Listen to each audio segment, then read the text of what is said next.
বাংলাদেশের রাজনৈতিক অঙ্গনে এখন সবচেয়ে আলোচিত প্রশ্ন, আওয়ামী লীগ ছাড়া জাতীয় নির্বাচনের চিত্র কেমন হবে? টানা 17 বছর একচ্ছত্র ক্ষমতায় থাকার পর জুলাই আন্দোলন এর মধ্য দিয়ে ক্ষমতার পালাবদল ঘটে। এর পরপরই স্বৈরাচারী শাসনের অভিযোগে ভারতের উদ্দেশ্যে দেশ ত্যাগ করেন দলটির প্রধান শেখ হাসিনা ও বেশ কিছু শীর্ষ নেতা। তবে দেশে রয়ে গেছেন আওয়ামী লীগের বিপুল সংখ্যক কর্মী ও সমর্থক, যাদের রাজনৈতিক কার্যক্রম এখনও অন্তর্বর্তী সরকারের নির্বাহী আদেশে স্থগিত।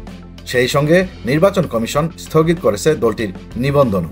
ফলে ফেব্রুয়ারির প্রথমার্ধে অনুষ্ঠেয় জাতীয় সংসদ নির্বাচনে আওয়ামী লীগের অংশগ্রহণ কার্যত অসম্ভব।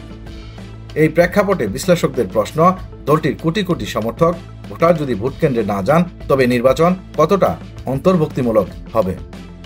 রাজনৈতিক অঙ্গনের পর্যবেক্ষকরা বলছেন, আওয়ামী লীগের এই ভোট ব্যাংকই এখন নির্বাচনী রাজনীতির সবচেয়ে বড় টার্গেট।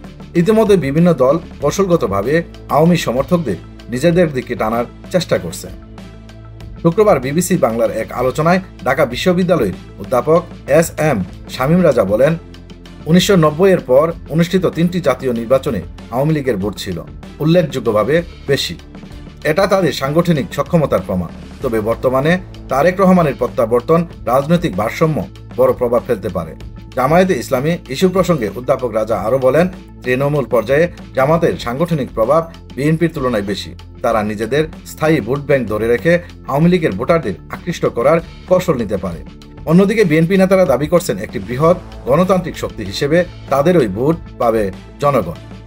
বিশ্লেষকদের মতে এখন নজর থাকবে আওয়ামী লীগ সমর্থকদের উপর। দলের হাইকমান্ডের কোনো নির্দেশনা না এলে তারা ভোট দেবে না, নাকি নিরাপত্তার কারণেই ভোট কেন্দ্র থেকে দূরে থাকবে। সব মিলিয়ে এই নির্বাচনে কোন দল কত নবীন ও নিরপেক্ষ ভোটারকে আকৃষ্ট করতে পারে সেটি নির্ধারণ করবে রাজনৈতিক ভাগ্য।